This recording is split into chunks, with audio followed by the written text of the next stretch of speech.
everyone. Welcome to the CYNTHIA LINOX Show. I am your host, Cynthia Lennox, here again to remind you that this is the best season of your life. Whether it's today, this moment, this very instant, think of it as the best season of your life. Lately, I have been feeling really phenomenal, and that's because, I am growing. I'm going along with you, in my journey of self discovery. Remember, the journey is not something that comes to an end, not until you expire. But as long as you're breathing, your journey continues. And I have allowed myself to keep an open mind, expand my horizon, stay ready, stay curious to learn new things about myself because there's so much about us. Imagine there's so much that is within you that most of us along the years have kept it so limited. We have kept it so confined into a box, a certain way of thinking. And in most cases, it's by belief systems, traditions, conventional norms. We just keep our thinking in that box. And that's why I say to people, our thing is we love to travel. Travel is the best education because not only do you get to learn more about yourself, but as you are interacting with other people, other cultures, other societies, other mindsets, tradition, and all that, you grow, you learn new things. So I encourage you to allow your mind to expand and to remain curious. Keep an open mind. Don't be so locked up that when somebody comes to you with something, sometimes people talk to me about things that I am not ready to comprehend or hear, but I stand at attention because down the line I may see something that resembles what they were sharing, and then it would all come to make sense. So again, keep an open mind and allow your whole system, your whole mindset to grow and develop and expand so that you can discover more of who you are. One of the things that I have been paying attention to is, my relationships with, with friends, and I am really purposing to celebrate my friends. Celebrate the people that are around me. You want to do it now. You don't want to wait until later, when you have to offer, condolences or whatever. You want to really, that is part of your growth. You're becoming aware of the value that people bring to your life.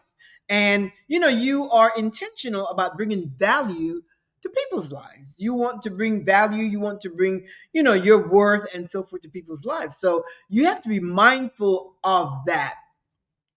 Now, in my growth, I shared with you that one of the starting point of my growth was as a result of my religious indoctrination. My religious not upbringing because I was not raised religious, but in my adult life, I did become a born again Christian. That's no longer part of my life, but that was my journey. So I went from a fear based limiting belief system or that's where I started out when I started out on my journey of self discovery. Those were my thoughts at that time. My thinking was very confined. It was very limited. It was very stifling. It was just no room to go beyond the things that I had been taught, programmed, conditioned, indoctrinated. Those thoughts were just limited to that. So my lingo, my thoughts, my feelings, emotion, desires, and all that was limited to the things that I was taught in religion. So, and all of it was fear based. So I was, again, fear of two things: either not offending God or not being good enough to please God. Um, so I went through that for a long period, as long as I was in Christianity. Now, fortunately for me, because I had read The Science of the Mind years ago by Ernest Holmes, years ago before I even became a Christian, and I have always kept that whole dynamics of that teaching, how to how to rule your mind, how to manage your mind, how to understand how that you're thinking, the dynamics of your thinking and what it does to your life and how it shapes your life. So I didn't go through like traumatic deconstruction. There are a lot of people that are going through deconstruction, religious deconstruction, which is getting rid of traditional beliefs and things like that. So I didn't have any hurt, any pain, any bad relationships. When I left, my church and religion as a whole, and the whole, doctrine. I didn't have any hurt, any trauma, none of that. So I didn't have to go through a deconstruction period. I just went on a journey to grow, to just discover what was in me, because there are things that I wanted to do in life, and just because I was so limited in my beliefs, I didn't do them. Because again, you had two fears, of offending God or not good enough to please God. Because in my thinking, the whole idea was that you're broken, you're weak, you are you're a sinner, and what's the other, you're just not good enough, you're just not good enough, because you are considered or taught that you are inherently bad. Now for me, it was just simply getting rid of that stinking thinking, because those are not my thoughts at this point. So anyway, as I journeyed in this on this whole path of self-discovery, I went from, again, fear-based limiting belief system to an ideology or a philosophy that's called oneness spirituality. For some reason, us humans, we think that we need to have a deity above us, a deity in our life, or some kind of a group to follow, some sort of a spiritual leader or teacher or pastor, or some kind of a guidepost or guidelines, principles designed by someone else that we must follow. We don't really think, well, what about me? What about my attributes? What about my characteristics? What about my the influence of my mind? What about my thoughts? We don't think that we have that. We always attribute these these attributes to other people, be it a pastor, a teacher, a prophet, all those things, a deity. And it's just difficult for us to believe that we are well able to come up to create things that will work in our lives. For us, it's like, oh no, you have to follow this, the other. So that is embedded in our minds. And based on that, when I left the limiting belief system, I kind of took on this oneness spirituality. I thought, well, I'm not religious, I'm spiritual. And of course, I was at the time involved in some connections that promoted that. And because I was in this search mode, I kind of succumbed to that. But I just couldn't get it. This oneness spirituality, I just couldn't get it. It just did not resonate. But I thought that I needed something. I needed something to be guided by, to be ruled by, to a label to wear where I could have identification with others and so forth. But it really never resonated with me. So it came a point where I was just frustrated. And you may have gone through the same thing as well. Now, this oneness thing, first of all, I didn't understand it. We are one, we are all one, and that's all that was promoted. We are this oneness, we are all one collectively, and I just couldn't get it.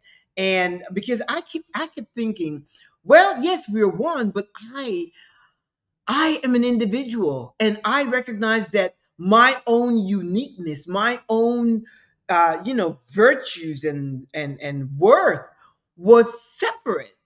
It was separate from everyone else, and so I could not process it. This oneness spirituality, and so you know what? I decided I'm gonna ditch it, and I thought the hell with it. I did not. I thought I'm not gonna bother. But I continued to grow because my life by then, and I went through a couple of years of that oneness thing. But in the meantime, since I left initially about 15 years ago, my life was improving. I was growing. I was developing. I felt, free, and I was living a good life. So, but it's for some reason you feel like you need a leader, a label, a group to follow, or something like that. So, anyway, by the time I decided to ditch this oneness spirituality, I had nothing, but I was still, for some reason, when I started this journey of self-discovery, I knew that it was a journey that continues. It never ends. There's no destination.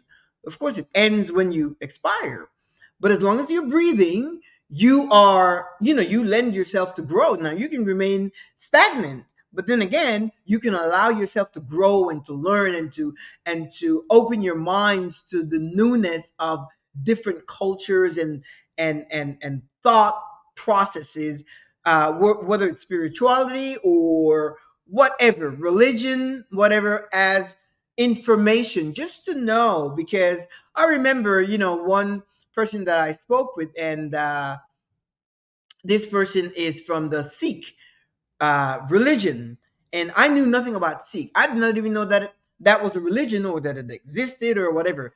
It's a religion of India, one of the religions of India, and this person invited me to her. I guess you call it a temple. I didn't go because I just wasn't into that. But I asked her, like, what is it about, and she went on to explain to me that it's how they profess, love and kindness and helpful to one another, and just really goodness toward people. Now, I had already established in my mind that the principles that I would live by are love, kindness, and compassion. So it kind of seemed to fit into to that whole group. But again, I was not attracted. I was not motivated to go to any other group, religious organization, or spiritual meetings with any other. I didn't want to be labeled anything. I was enjoying this journey of mine. And then I came into, or I have finally come into this uh, this understanding of self actualization. And I am telling you, I don't know what's beyond this, because self actualization is the highest motivation psychologically that a human can achieve to understand themselves, your gifts, your talents. And with that comes a sense of autonomy. It comes with authenticity. And also, you have a sense of confidence in problem resolution. And when I became aware of that, I am telling you, it has changed my thinking. It has changed my whole mindset completely, because what it does, or what it makes you aware of, is that within you lies everything. Within you lies everything.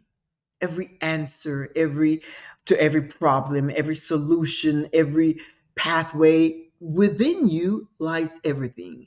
Now, that may be challenging for your mind to comprehend, because for me, in the beginning, I had to ponder on it until I came to a point where um mouth's dry. Until I came to a point where I had to admit it, accept it, acknowledge it, recognize it, and know the truth of it regarding myself. It's something I had to learn. And you're going to have to do the same if that's where you're going with your journey. I'm not telling you what to do. I'm just trying to get comfortable here. I'm not telling you what to do. I'm just saying that um, recognize the fullness of all that you are. And don't limit yourself to the thought of brokenness, of weakness, of being inherently bad, of being sinful, of being shameful of your life, of not being enough. Because that is what most of the indoctrination that we have had in life tells us, that we are not enough. That's why you see on social media there are so many posts or so many excuse me, information that says you are enough. Why? Because most people don't feel like they're enough. They feel like they're missing something.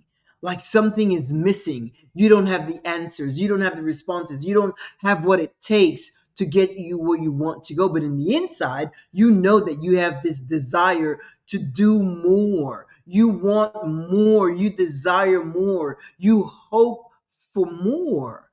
And if you have it on the inside of you, it's because you can have it. It's because you can have it. But you're the one that can get you there. You're the one that can get you there. But it's a whole different dynamics. And it has to do, yes, with human psychology. Now, if you refute human psychology, then this may not be for you. And if it's not, that's fine. If it doesn't resonate with you, then that's fine.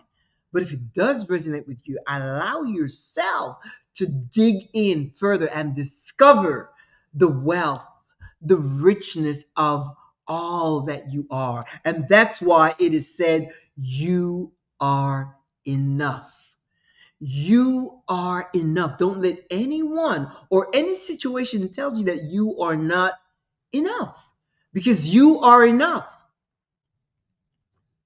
You are enough. And when you have people around you, if you're always running to the aid of people to help them and to solve their problems, and unless they come to you and you have a discussion about it, but always lead people to discover within themselves the treasure, the richness of knowledge that's embedded on the inside, amigos. And that is what we have to tap into. We tap into that. And when we tap into that, once you discover that you can figure things out, that you can create things, that you can make things happen in life. Now we know that, certain things happen in life that's unexpected to all of us, because life is, can be a challenge, and we work through that. But you never, ever want to put yourself in a position where you feel like a victim, or that you're needy, or for people to help you out because they pity you. There was a conversation between Baka and this gentleman. Let's call him George. Between Baka and George, and George was trying to convince Baka that he's a good person, and Baka knows himself in his fullness of who he is. And George said to Baka, "Now, if I ask you for a cup of sugar, I'm sure you would give it to me." Baka said, "Yes, of course I would." And so George said, "See, I know you're a good person." And Baka said, "No, I'm not giving it to you because I'm a good person. I'm giving it to you, a cup of sugar, because of pity. I pity you because you don't have the intelligence, the knowledge, or the understanding that you could do what it takes to get a cup of sugar without begging for a cup of sugar." That kind of blew me away. Of course, that's a minor example, but it made me think. Some people put themselves in a situation where actually make yourself a victim. And that's when we talk about, the enemy this and the enemy that. You don't have any enemies.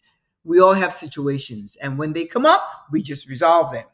When you have a situation that comes up that's adverse in your life, Don't say the enemy did this, the enemy did that, or whatever. No, there is no enemy. You just resolve it, or in your mind, set the understanding that it's just something that happens, and you resolve it. Don't make yourself a victim. Neither do you want to make yourself needy or in a situation where somebody's going to pity you. Like, who wants that? No, you don't want that. Knowing that you are enough. And you are not about to, again, there are two fears that people have. And I had it too: fear of offending God and fear of uh, not doing God's will. Those are the beliefs that I had back then. And these are beliefs that people are haunted by. People are afraid. I talk to people all the time, and you could hear it. They are afraid. Their belief system is one of fear. That's why they say things like having the fear of God. One woman, she was describing herself, and she said, "I am a God-fearing woman." And I don't know what that meant, because people call themselves that, a God-fearing woman. I mean, that doesn't make you better than anyone else, because there are people that are good, and that have no need to call themselves that. But it's a label that people wear, and the assumption is they have something different that makes them stand out or makes them different, that they worship a certain deity, whatever. The point is, it doesn't make you any special. And the thing is, if you have any kind of relationship with God that keeps you in fear, then you need to check that out. In your journey, you need to check that out. Why am I afraid? Because if there is fear, there's something wrong. And you need to identify it. What is it? What is that fear that I have? Why am I afraid? Why do I have the fear of God? My dad was strict. But we knew that my dad, his whole desire was to be a good provider. My dad was a good provider. He gave us the best based on his ability. He gave us the best growing up. We had no wants. All our needs were met, and our wants were met as well. So if and I was not afraid of, well, let's put it this way. I would, if I did something wrong, then of course I knew he would give me a whipping, because that's what you do in Latin America. You don't. There's no thing like CPS that would protect you from a whipping. So, but the point is, I wasn't afraid to just be me. If I did something wrong, then I knew that there are consequences with it. But I wasn't afraid.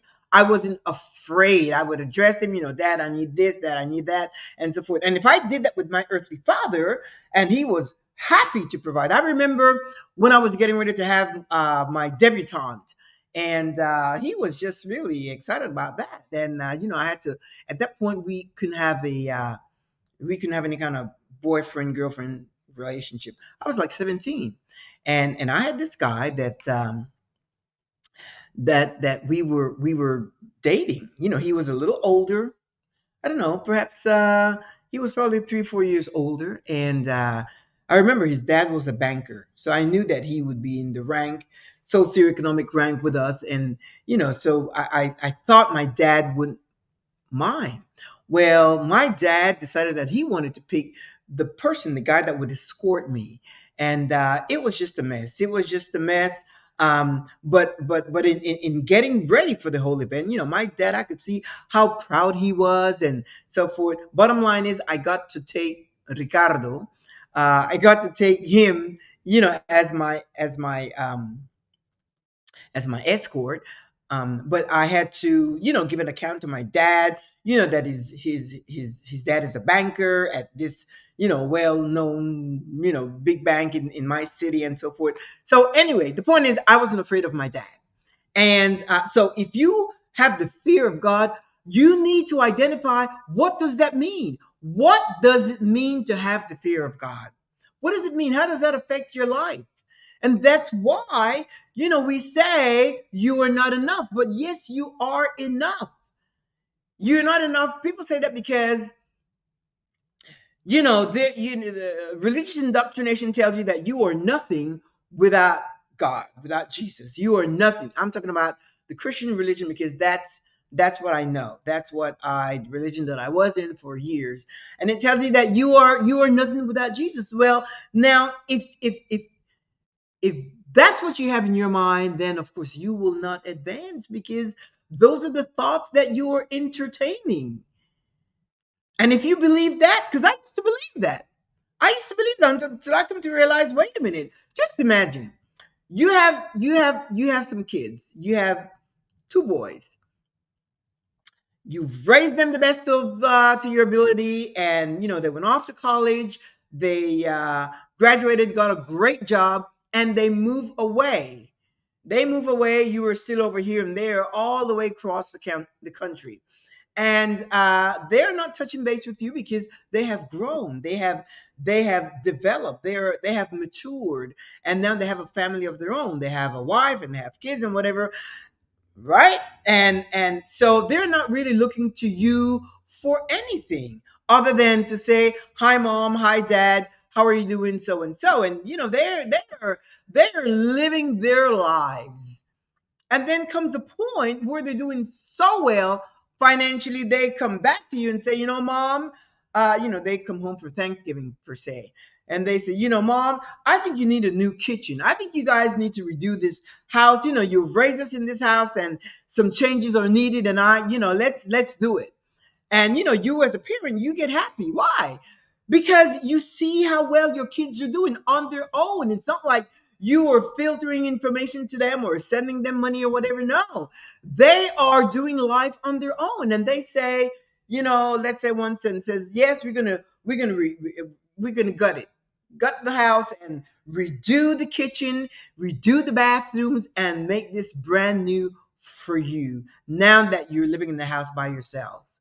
Just imagine how that would make you feel as a parent to see that your kids, and it's not that you are asking them for anything. You haven't even told them, once you graduate, get a job at a large organization and, get a wife, have a couple of kids, white picket fence. You haven't told them any of that. They just went off to live their lives by themselves. And then they come back to you and say, mom and dad, here's what we want to do. Mom and dad, you guys haven't been on a vacation. Plan it. We're going to send you to Waikiki. We're going to send you to Hawaii for a vacation. Just imagine how that will make you feel as a parent. How would that make you feel as a parent? That your kids are doing so well on their own, and that you're not that possessive that you're saying, do this, do that, or when are you going to give me more grandkids, or why don't you move back here to be with me, or you need to raise your kids this certain way. Imagine, no, these kids are gone, they're living their lives, you respect them, and it makes you feel happy. Happy that you have done such a good job in raising them. They have come into an understanding of themselves. They know who they are, they know their capability, and they know how to run their lives. Would that not make you ecstatically happy? Just imagine. Yet, most of us, or I used to, think I can do nothing without God. Or I just you can't do anything on your own. You just simply can't do anything on your own. You need a covering, a deity, a leader, a pastor to guide you so that you can live. And that's not the case. Think about it. I mean, I don't know. Just think if you have just think how you would feel. I remember, look, when I came to this country, to the U.S., I came from Latin America, and in order for me to go to school, I had to go to private schools, and my dad had to pay. He paid everything and sent me money so that I could live, and took care of everything financially. I was here, and he had to show that he's able to take care of his daughter here. excuse me, in this country while uh, I went to school and I had to go to school. So, you go to school, you're finished with school, and then, life is on your own. Life is on your own. Yeah. And I remember, as a matter of fact, I had dinner with some friends not, a couple of nights ago, and I shared this. And my dad used to send me money. But then came a point where I had a good job. I had a good job and was making good money. But I also had credit cards. And in my mind, because I had always gotten things that I wanted, from my dad, he would always, again, he was always a good provider, and anything I wanted was available to me. So the credit card, they just went up in debt. I racked it up, didn't just go up. And I called my dad. I remember clearly. I called my dad and I told him, I said, Dad, I got myself in debt and blah blah, and I need $10,000. True story. I said, and I really needed like 8,000, and I thought, if I got two more thousand, I would have that, in my pocket. I asked him for $10,000, and he got off the phone. He didn't say yay or nay.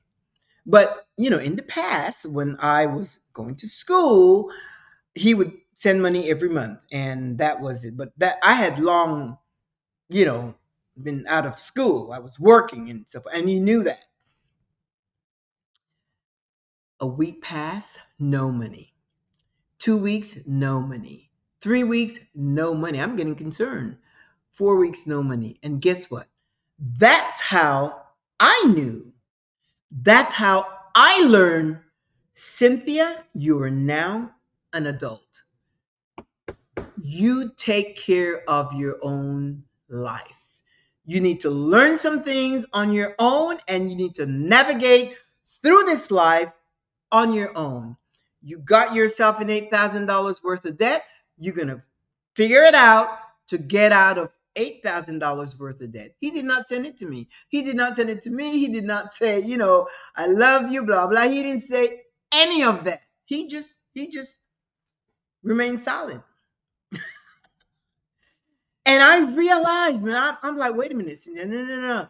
You have got to take care of that yourself. And I knew that from that point on, I was an adult. I didn't have anyone to call on.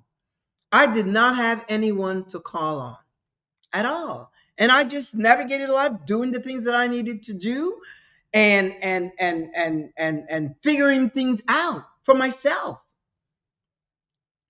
And later on, after I, was going to get married to my husband, my dad was just so proud because, first of all, he was proud that I had a good job and blah, blah. And then, he met my husband and liked him. Well, before we got married, my husband called him and said, I want, ask him for my hand and blah, blah. And he was proud. My dad was proud. Never meddle into our lives, ever. None of my family, not like meddling, and no, everybody lived their lives and so forth. But imagine how that made, you know, how would that make you feel when you know that your kids are doing so well, and even if they don't come back to build you a new kitchen, to remodel your kitchen or your bathrooms or your house, but you know that they're doing so well and going through life navigating, and even when they have the ups and downs, they can manage it themselves. They're not always asking, for help and asking for this, asking for that, because that's why I say, when you see someone in need, don't be so hasty to go try to help them. Allow them the opportunity to figure things out, because you'll be robbing them of their own abilities, their talents. You'll be robbing them of that. You can talk to them, you can give them support, let them know that you are there with them, but don't try to resolve or opine or suggest. No, allow them to use their coco cabeza, their head. Allow them the opportunity to use that. This way, they will also grow and evolve and develop. And once you can figure things out, use like, bring it on. Not necessarily bring it on, but when things come upon you, you figure it out. You figure it out, you work it out. You figure it out. I remember when my mom was my mom is in New York and I'm in Dallas, and she had some medical situations, and I used to go there and go with her to a doctor, and come to find out that doctor was doing some shady stuff and really not treating the patients. And so my mom had a situation, and I stayed right here in Dallas, in Texas, and I did a search for a doctor, a specialist, and I found a good one. And you know she went there, and the diagnosis wasn't good, and the doctor was actually upset that we took this long in bringing her there. But the point is, I was here and I figured things out. Then I went back there and spent time with my mom. Ultimately we she passed away. But after that diagnosis, she lived a little bit, and we were able, I was really attached to my mom. But the point is, I was here in Dallas, and all I knew is that I had to find one of the best specialists for my mom, and I did. And I just did things because I just knew that I could. And I built up a great relationship with the doctor over the phone, and it made me feel so good because I could help my mom doing so. But I had to come up with to figure things out based on my mom's symptoms. You have to figure it out. You figure life out. You reach a moment of self actualization. It is the highest degree of motivation that you will have to discover everything that's within you, to solve problems, to be authentic, to be, it's just a growing process. It's just a growing process. You're going to get to a point where, and it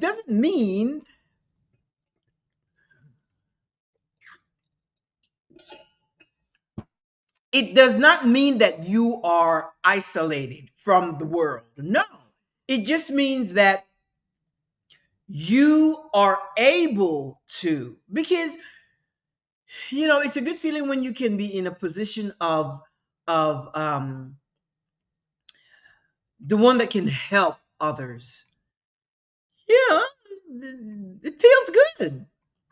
When I see somebody, like somebody has a medical situation and they put a GoFundMe, on social media, I am motivated by that. If somebody has a medical situation, I am motivated to, of course, if I know the person. Not everyone I donate, but I am motivated by that.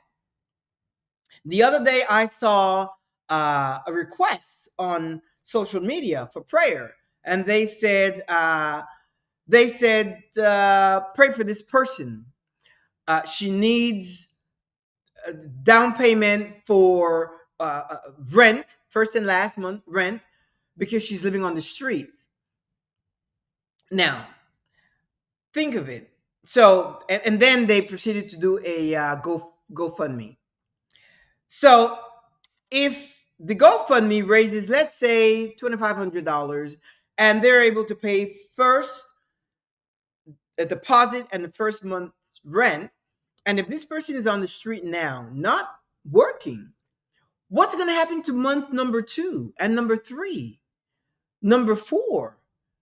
You could get into the apartment, but you got to have a job. As a matter of fact, I don't even think that they will rent you a place if you're not working. So, to do a GoFundMe for someone, now if you say GoFundMe to help this person eat or whatever, that's something else. But to get an apartment, to pay first and last plus security deposit. So you got to think things through. And this person, this person is asking for prayer. Well, I mean, you can do that, but in the meantime, also you can know that you are enough. You can figure it out. And once you have that mindset, you will start moving and doing things. And you may have to rent a room in the meantime. Somebody that's, they may live in a big house and they want to rent you a room with kitchen privileges, whatever it is. You may need to do that to start, and then get a job. Get a job and start working, and so that you can then move on to get an apartment, and be able to get something that's sustainable, because that's the whole thing. It's got to be sustainable. It's got to be sustainable. You ought to be able to sustain yourself. Amigos, self actualization. That is the place that one arrives. There's no fear. You know, People run around saying, again, I shared with fear-based limiting belief system. The whole idea is, you don't want to offend God, or you don't want to be outside of the will of God. God is saying, come on, be like the son that left the house, graduated, and got his place, and can come back and be a blessing to his parents. Send them on vacation, remodel the house. God wants you to do that. To discover, to realize, to tap into what is in you, because it's in you, it's on the inside. And if you just set yourself aside for a moment, you will discover your potential. You will discover that it's not minimal. You will discover that it's big. You will discover that it's huge. All of that potential. And you know what's sad about it? That most people take it with them to their graves, because they don't think that they are able to, or they don't really, people don't give themselves to these thoughts, because we go along to get along in life. We just go along. And yeah, this is a whole different type of teaching that I am to you today, but I'm telling you, it's effective. It's effective. It makes you feel good about yourself, and it makes you know that you are enough. You are enough. When you see that on social media, you are enough, but you should know that before you see that. You are enough, my friend. You are enough. You don't need external forces to resolve things for you.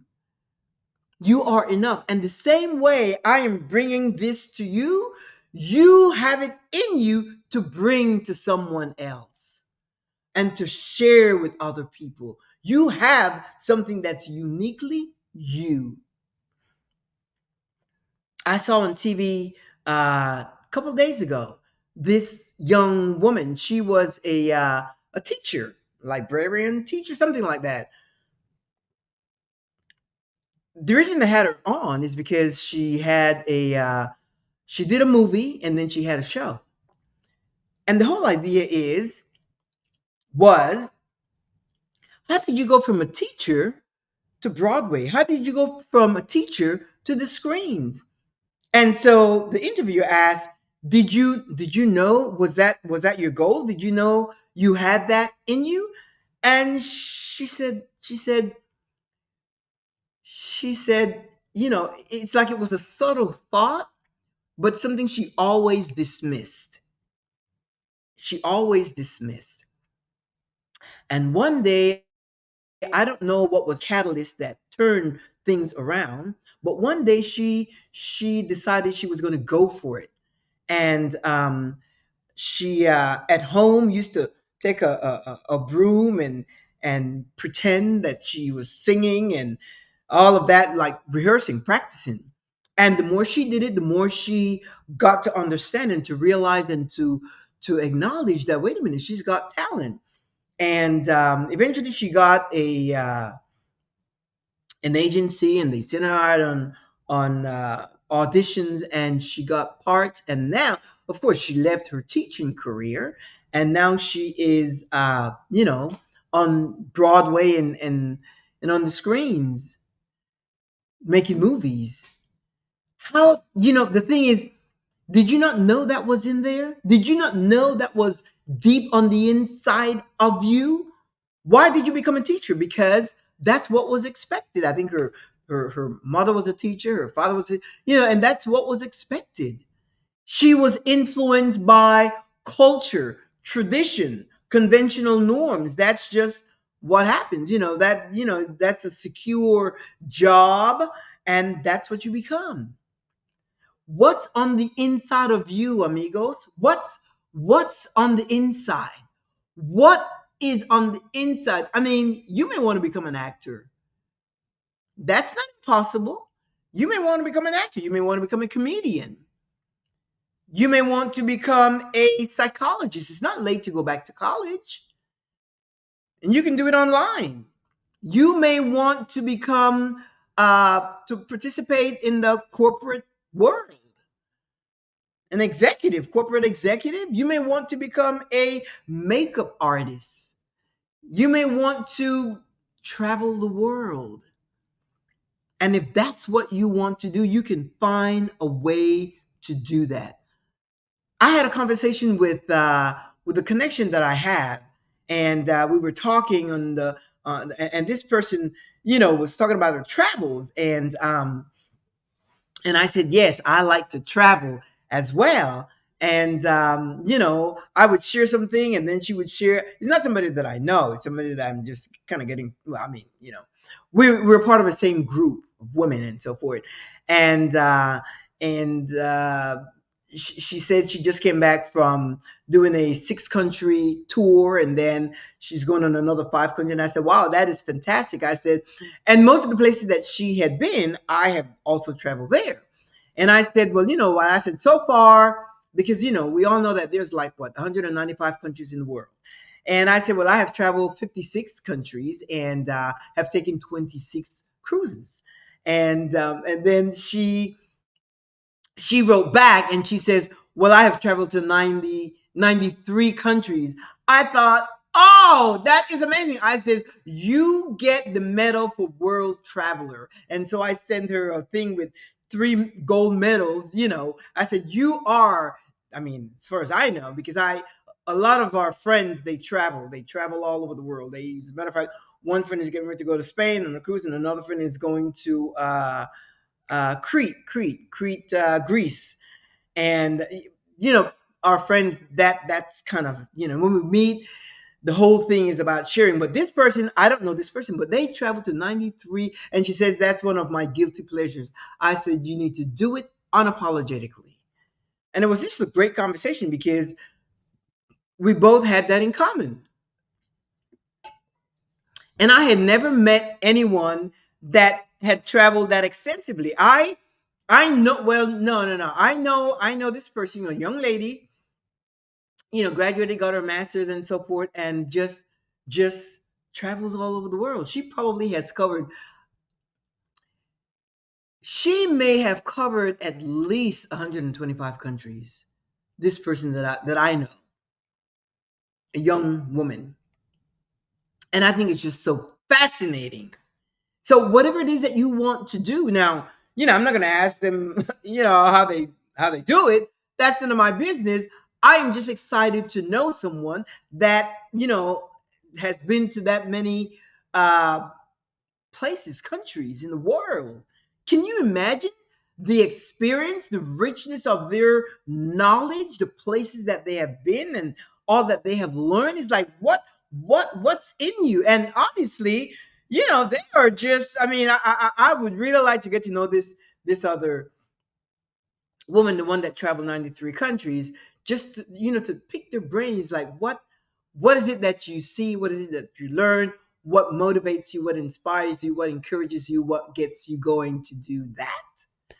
Because it's fascinating when you get to know yourself. And when you get to know yourself and know what you want for yourself, you make it happen. It does happen.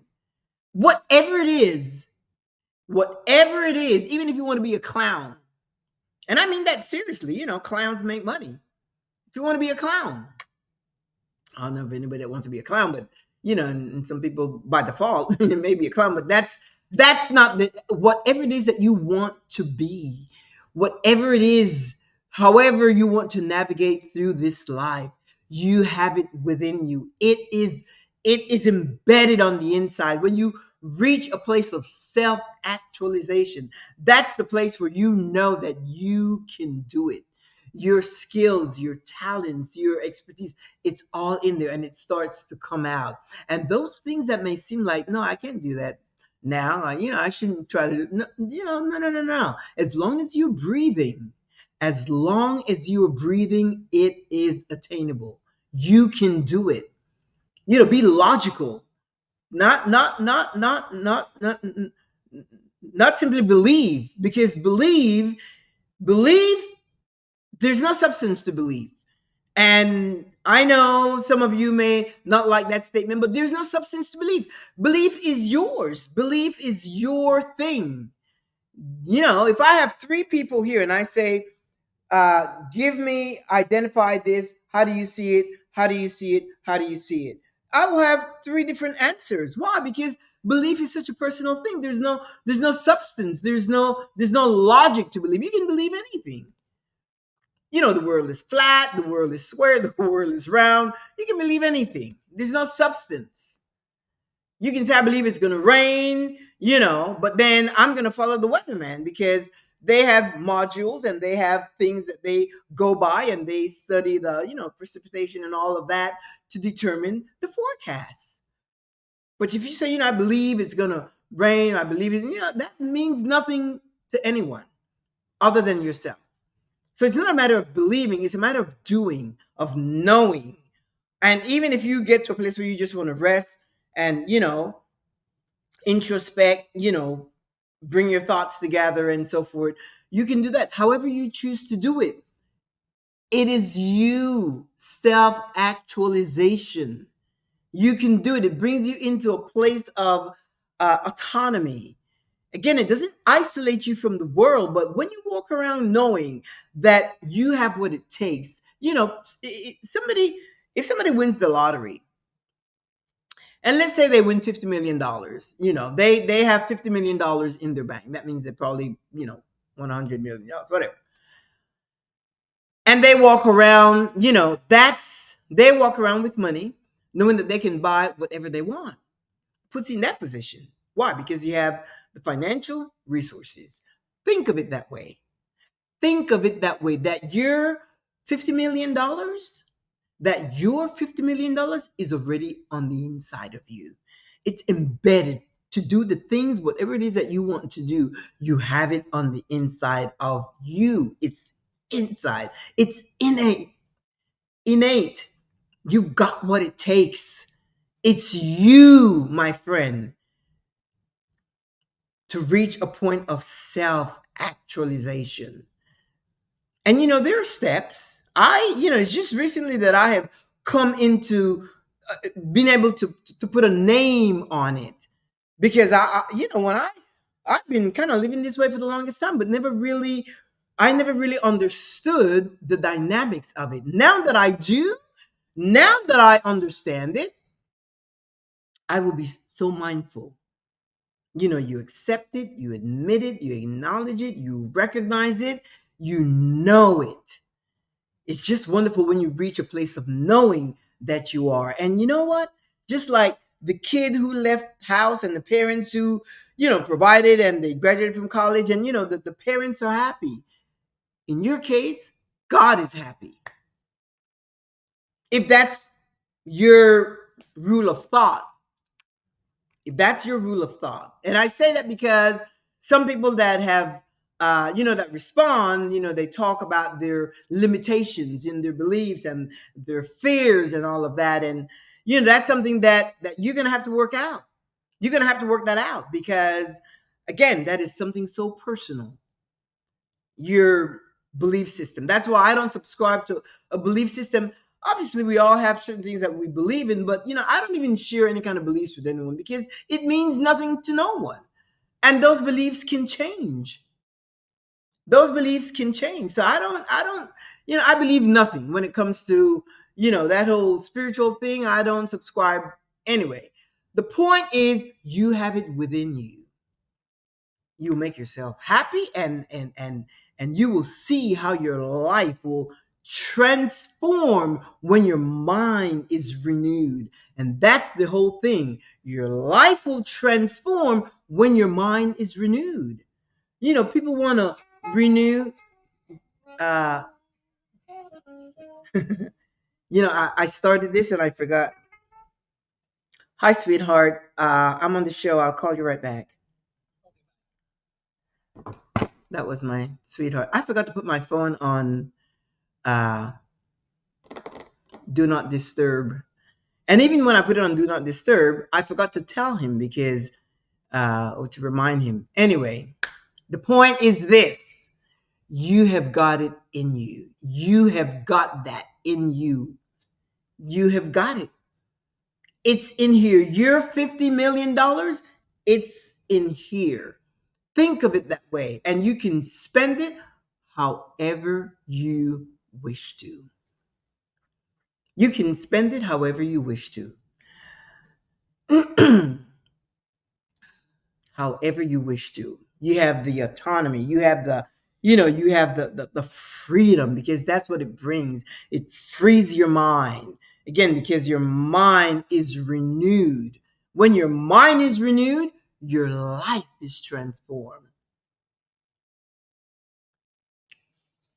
And with that, my friend, I'm going to leave you with that so that you can expand your journey into this place of self actualization, or whatever route you choose to take.